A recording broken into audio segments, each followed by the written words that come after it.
Welcome back to the Olympus Report, demigods, monsters, and gods alike.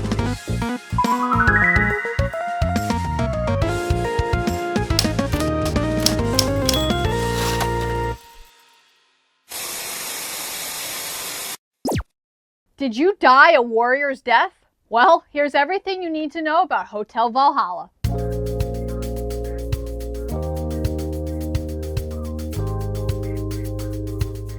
Hotel Valhalla is the paradise for warriors, or einherjar, in the service of Odin, located in the Grove of Glacier, in Asgard.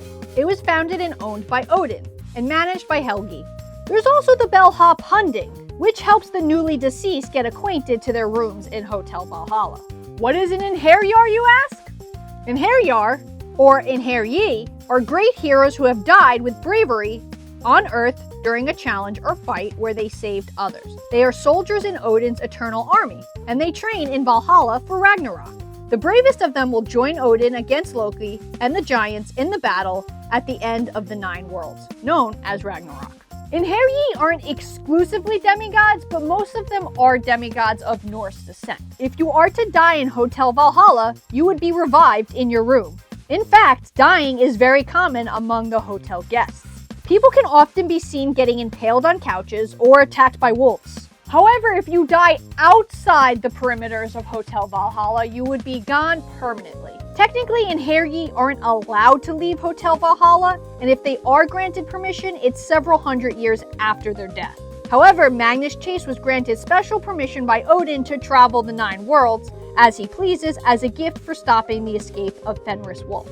Hotel Valhalla has 540 floors, with 540 doors leading out into the 9 worlds.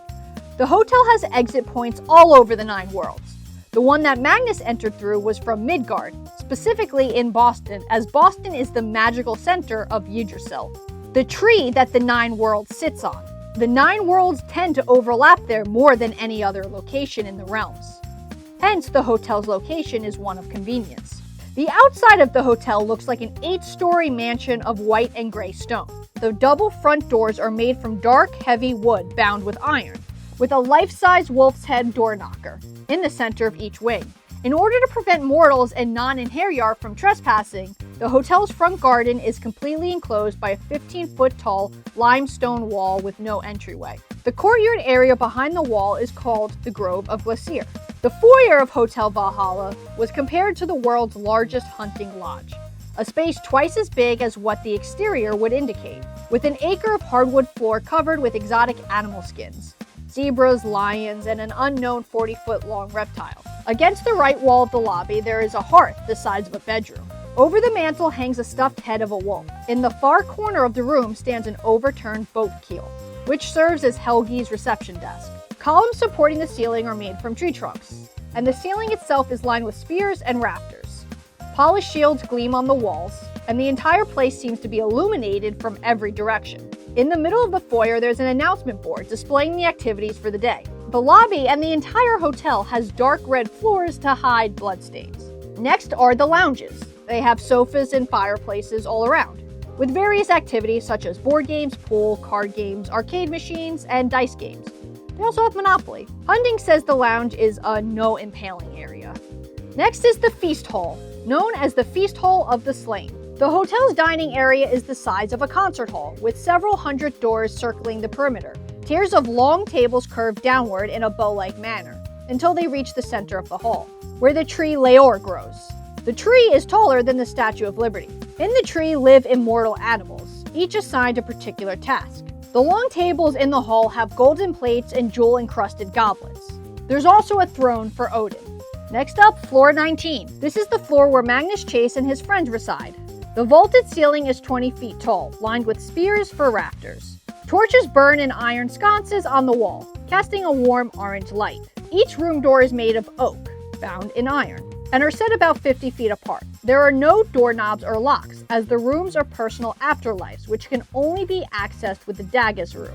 Each room has an iron nameplate the size of a plate. Everyone's room in Hotel Valhalla is specific and reflective of who they are. Some known rooms include Magnus Chase. Magnus's suite has a central atrium opened up to the sky and a grass floor. 4 large oak trees ring the garden like pillars. The lower branches spread into the room and across the ceiling, interweaving with the rafters. A pleasant breeze wafts through the room, bringing in the smell of jasmine. The suite is shaped like a cross with 4 sections. One is the entry hall. The next is the bedroom with a king-size bed. The wing to the left was a dressing area / bathroom, and the fourth wing is a full kitchen and living room. He also has a big leather couch, a plasma screen TV, a fireplace, a wall of books, and pictures of him from his childhood, including one with his mom at the summit of Mount Washington. Next up, we have Alex Fierro's room. Alex's room, just like Magnus's, has 4 square sections jutting out from a central atrium, like a giant plus sign. There's a sitting area with a sofa, bookshelves, TV, and fireplace. Just like Magnus's room, there's a huge tree growing in the middle. However, Alex's room has a kiln and potter's wheel, which Alex uses to make ceramics. Next, Half-Born Gunderson's room. Not much about Half-Born's room is known, except that it has a craft room and a weapons closet.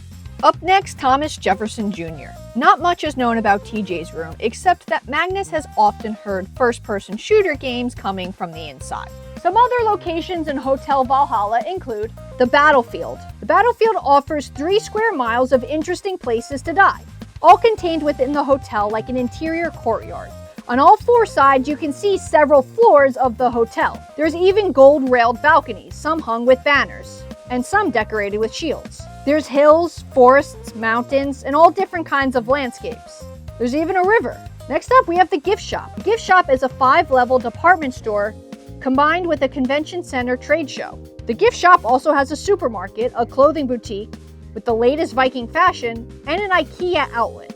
Some of the larger booths have full-size boats available for sale. The gift shop even has a riding ring with a dozen horses. Besides just fighting and training, there's a ton to do in Hotel Valhalla. Some of the pastimes include battle training, whitewater rafting, or you could even learn a new language. To make sure the hotel is run smoothly, there's several employees. Odin, also known as the Allfather, he is the owner of the hotel. Helgi, he is the manager.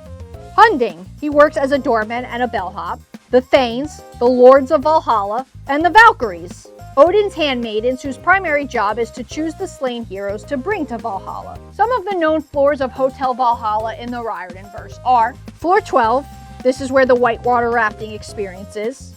Floor 19, Magnus Chase and his friends live on this floor.